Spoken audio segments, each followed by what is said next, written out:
Yeah, I'm going to share 4 ideas with you today. These things are not things that you've never heard before, but they are definitely things that we don't speak about often enough. First, social consciousness, citizen participation, history, and diversity. You know, you want to think about social consciousness, take your mind right back to Wole Soyinka's Set Forth at Dawn, where he wrote about how he traveled Nigeria in the 50s. He wasn't looking for wanderlust, neither was he looking for destinations, but he was interested in learning the terrain. Now, Nigeria is diverse and huge, and we did not get the opportunity to self-define at the beginning of everything. Colonialism took us by the neck at the beginning. And then moving along, the military rule came. Then we had civilian autocracy. All of these things together makes our history complex. What is social consciousness? It is a commitment to be mindful. That is, something is compelling you and pushing you toward convictions in a place where you're just mindful of the world around you. Now, in the 50s, it was easier to be convicted about issues. It was easier to be socially conscious. You know why? A nation was being birthed. Direct colonialism was being phased out and people were hopeful. But you know what has happened to Nigeria for the last 58 years? It has been pain. I will not speak to you in like lush grammar because at the end of the day, we are diverse groups of people who need to be spoken to in a way that we all would understand what is wrong with us. If you have been thrust in a place of despair decade after decade by bad governance, you become hopeless. You become complacent. In fact, worse of it, you become complicit. That is why we are all the problems that Nigeria has today. But what can we do to change that? I won't tell you yet because we have to get to the end together. Now, you know, the Nigerian struggle is like a rat race. We wake up in the morning and we race to the end of our day looking for survival. Do you think that just happened to us? No, it didn't. We are preoccupied with our lives, with feeding our children, because government officials need to spend their time doing what they do, right?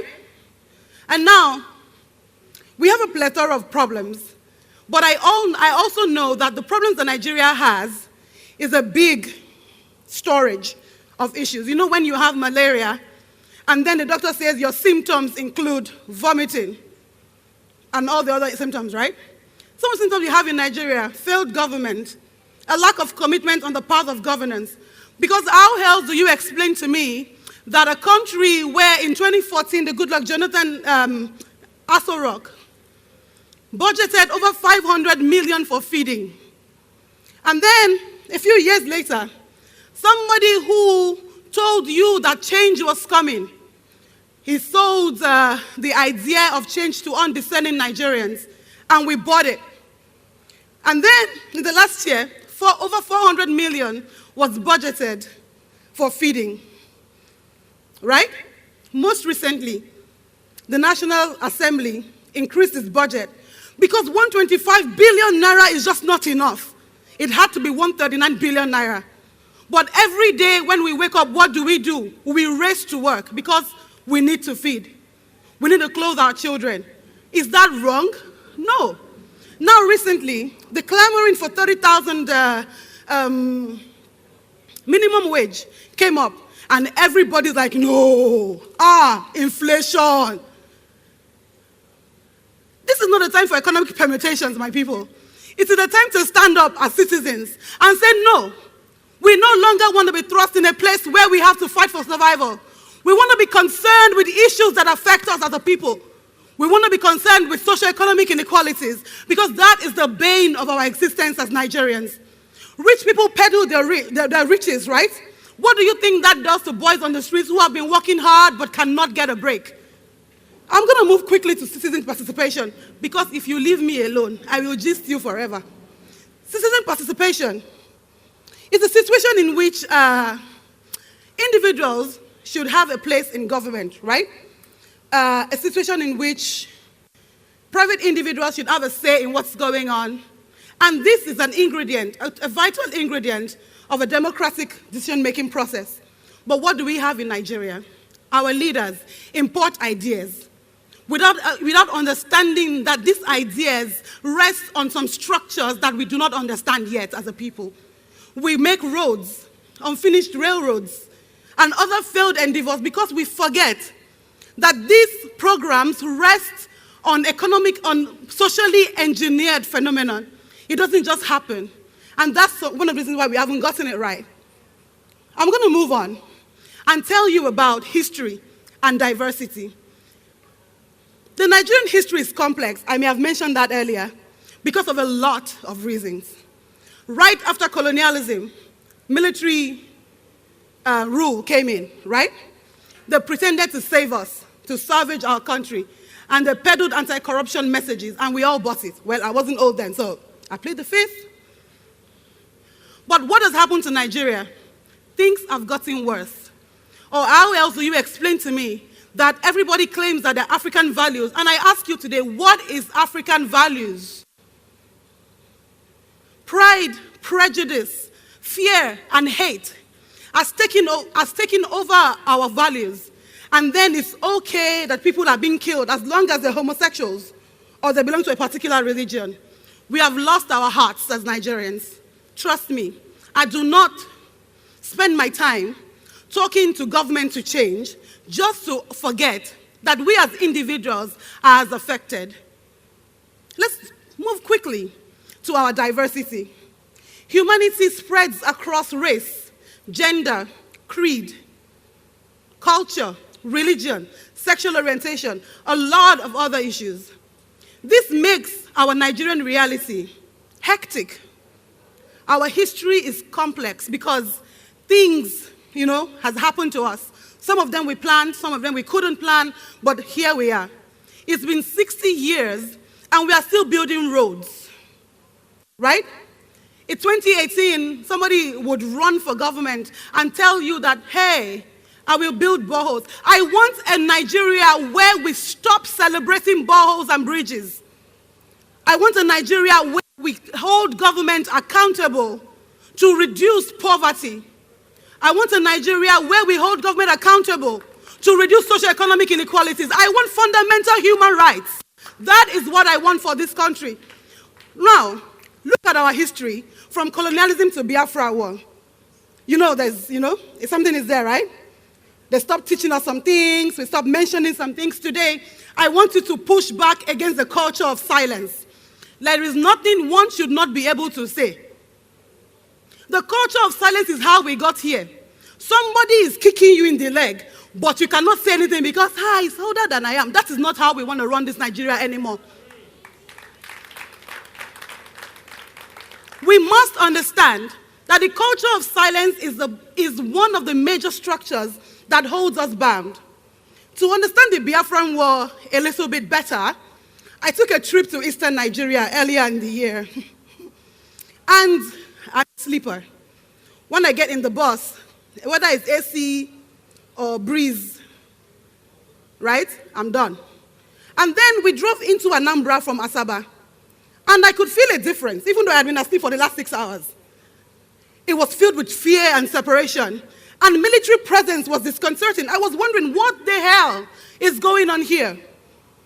And then I proceeded and talked to people about it. Talk to me, what's going on? Why is there so many soldiers? Are you guys that important? Are they guarding you? What's up? And I learned that was a physical representation of the withdrawal of freedom of movement, freedom of privacy, and that of expression. But we all call ourselves one Nigeria. And we keep quiet about the issues that affect us. We live in Lagos. I do live in Lagos.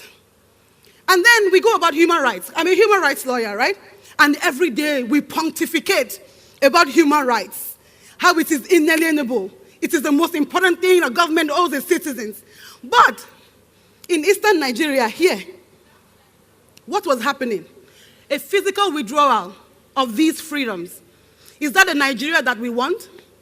Is that why we are going to keep quiet and let these things continue? I think not. I came here today to put fire in your bellies because I want us to stop accepting in Nigeria where people treat us like we are trash. We are citizens of this great nation. And I want us to take the opportunity to self-determine, because that is important to us.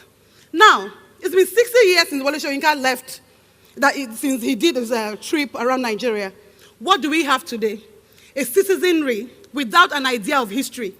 We have lost our sense of ownership and belonging. A few years ago, we elected a president. The Nigerian youth chose to recycle a leader only a people without a sense of history would recycle.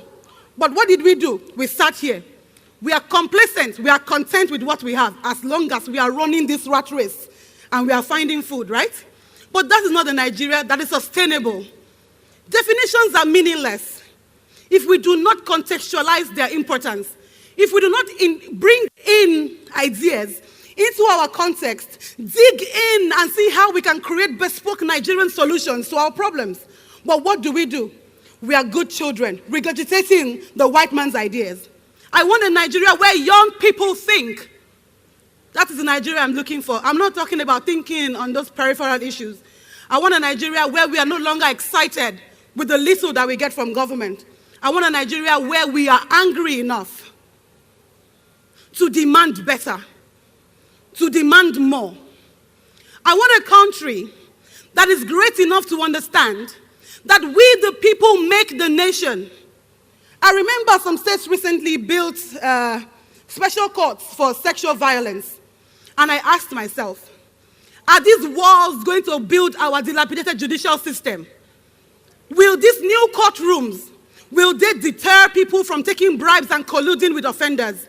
What are we even talking about? Can we end sexual violence without tearing down the patriarchy?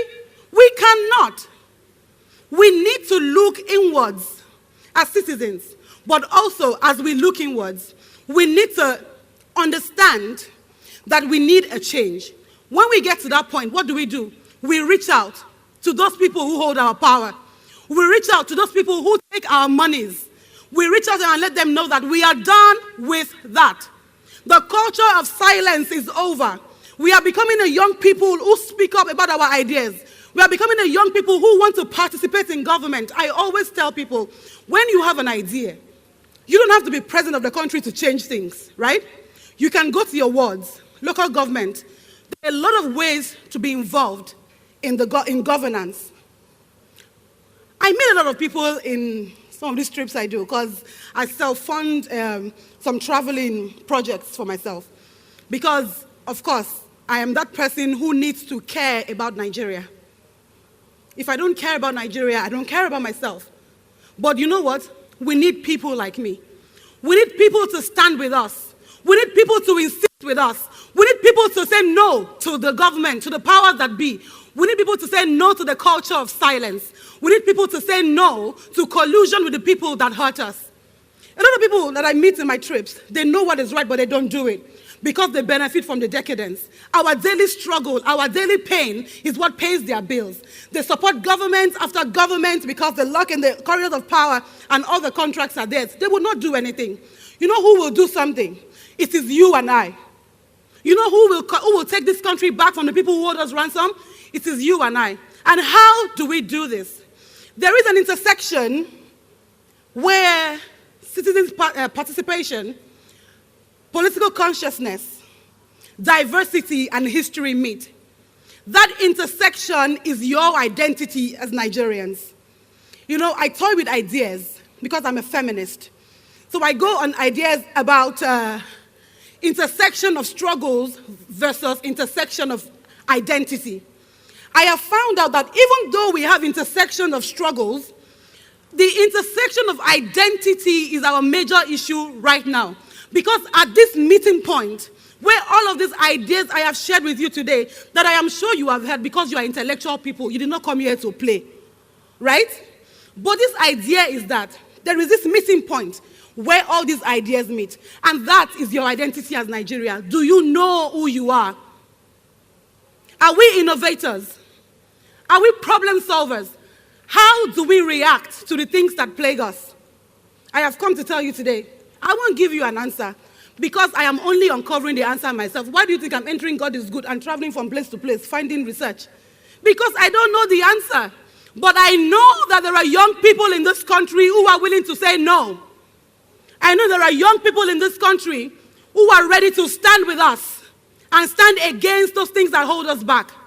I know that there are young people in this country who are willing to apply themselves to information, who want to dig and understand who they are. I know that there are young people in this country who want to go from a place of identity to a place of understanding our diversity and graduate to a place of social consciousness, and that takes you right into participation. And that way, we will take this country back. Thank you very much for listening to me. My name is Omolara.